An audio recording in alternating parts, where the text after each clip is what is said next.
The anime manga consumer community has changed a lot over time. Like any community, it evolves, adapts to new trends, and occasionally changes its target audience.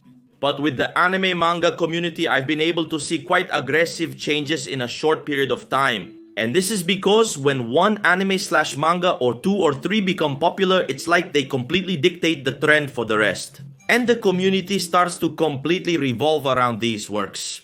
Also, the otaku community has been one of the most stigmatized over time, and I'm not saying this was wrong, honestly, otakus have earned it over time, having that bad reputation for the rest of the people. Whenever you see an absurdity written online, especially extremely perverse or discriminatory, it comes from a person with a Chinese Mona avatar. This has caused. Also that directly it's not taken into account for absolutely anything online, the opinion of a person with an anime avatar. It is a fact that unfortunately this medium attracts very strange people. For this reason, 90% of people who consume anime and manga on a regular basis, they're very embarrassed to say it publicly. It doesn't happen with other mediums. If you say you like video games, soccer, cars, exercising, clothes, or anything else, almost no one will raise an eyebrow.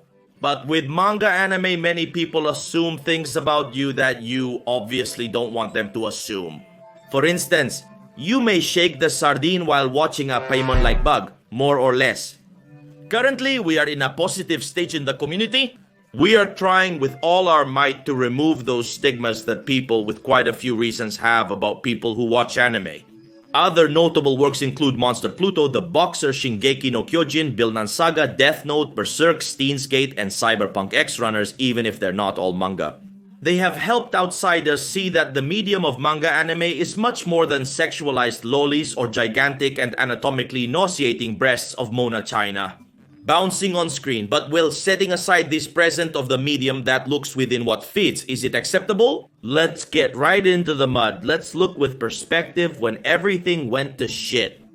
In my view, of course, others may think it was earlier, later, or for different reasons than I suggest. This video is about my experience within the anime manga community, and obviously it's something personal.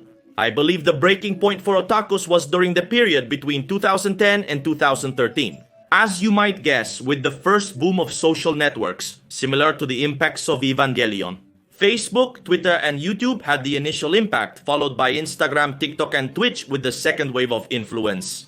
But we have to place ourselves in the first impact. Well, here I have to insert a tiny bit of context about my country. In Spain, Facebook was not as popular as in the rest of the world. And those of you who are from abroad or even Spaniards but very young may ask why. This was because we had our own social network here called 20. It was used in the exact same way as Facebook, but it was exclusive to Spain.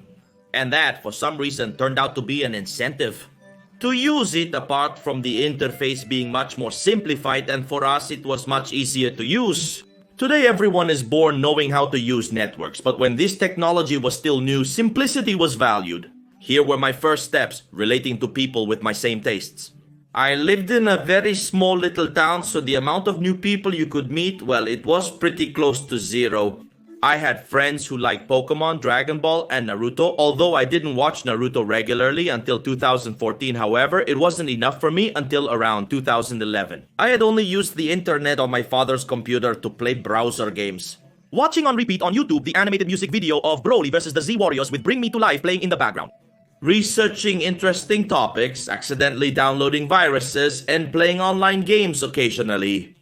I've always preferred MMORPGs, but I was too shy even online to socialize, so I always ended up playing alone. But from 2011, as I say, things changed. On YouTube, celebrities like Elrubius and Willy Rex were dominating the platform. YouTubers were emerging, though at the time they were affectionately called geeks who upload crap online. And although all of these were very fun for the time, I always had a penchant for Dross. I discovered him that year and became addicted to his content. To this day, I still watch his videos from 2011 and 2012. That era, his golden age, made me feel the same as when I was a 13-year-old kid. It also coincided with me getting my first PC, a Black Acer laptop with Windows Vista and 2GB RAM.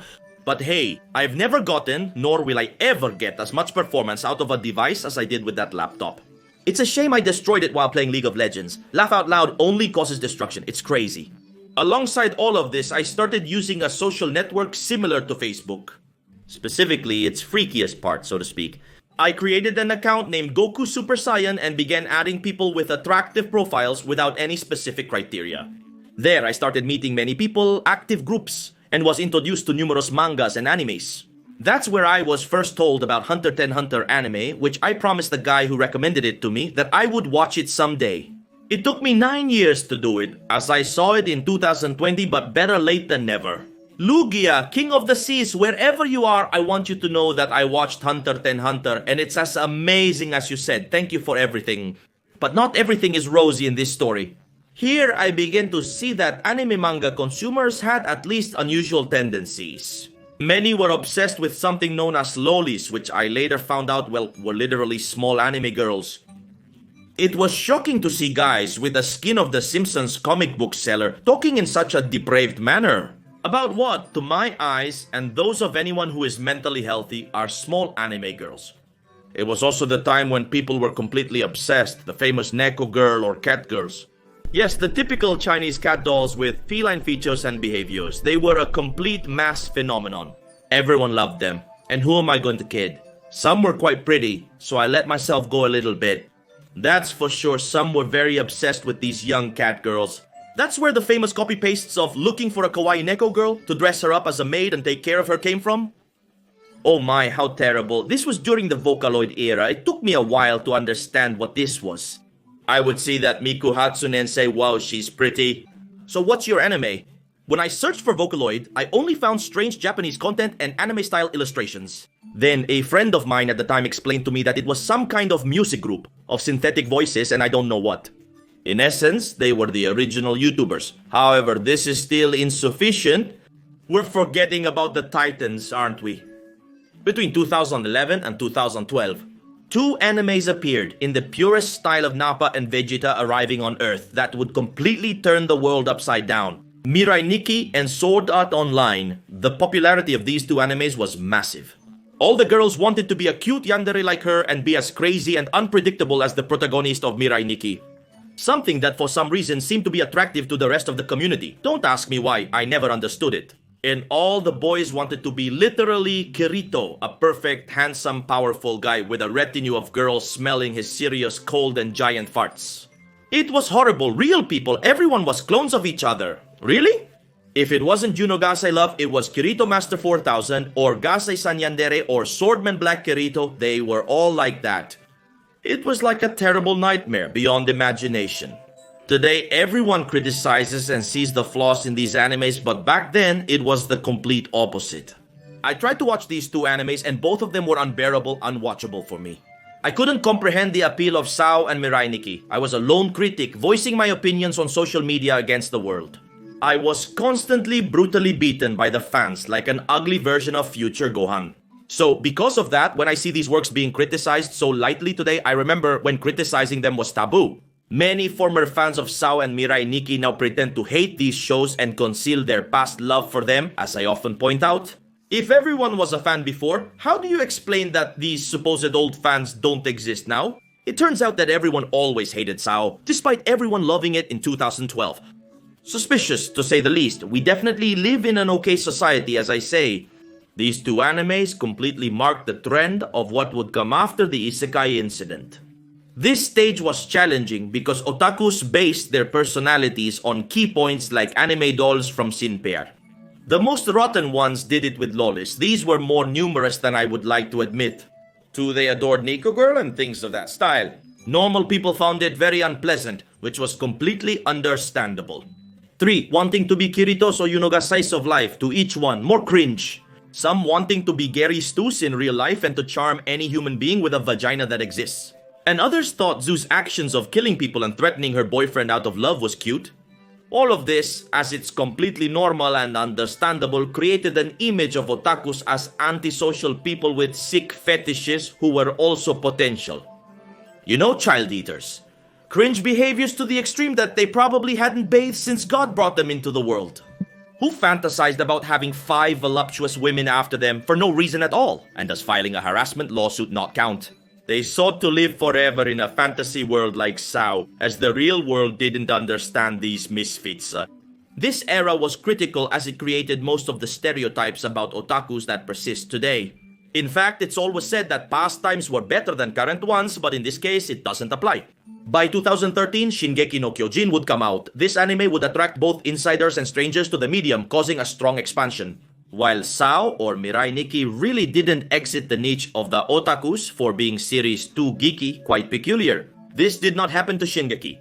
It was easy to digest for outsiders, as it ultimately began as a zombie story just with enormous zombies. Furthermore, Isayama crafted a serious story, avoiding the cliches that had oversaturated the medium, turning SNK into one of that group of such famous animes that is always recommended to people outside the medium. You already know, things like Death Note Monster, those types of works that a person outside the medium can watch without feeling repulsed by SNK. It was such a strong phenomenon that it was super common to see people wearing clothes with the Recognition Legion symbol. It reigned supreme among cosplays at manga conventions and expos. What is now Genshin Impact, which really seems like Genshin cosplayers have a Minecraft type spawn? I can't explain the source of so many as Genshin doesn't have that large of an active player base. The same thing happened with Shingeki. Everyone was in the Recon Corps uniform, so yes, we can say that Shingeki did quite well for the industry. In terms of the general opinion, I will always prefer people simping over a character like Levi than Juno or Kirito. From this point, the otaku community began to split into factions, with one wanting to remain unchanged and continue being cringeworthy. One group aimed to prove that manga anime could exist without the filth often associated with it, while another group turned elitist. Those people are strange, so we won't discuss them. That's all for today's video. I could keep talking about what came after and such, even from my time using Amino when being Papolins was God. But I think the video is already long enough. Even I felt a bit of cringe writing certain things for this video. I hope you enjoyed it. See you later, bye.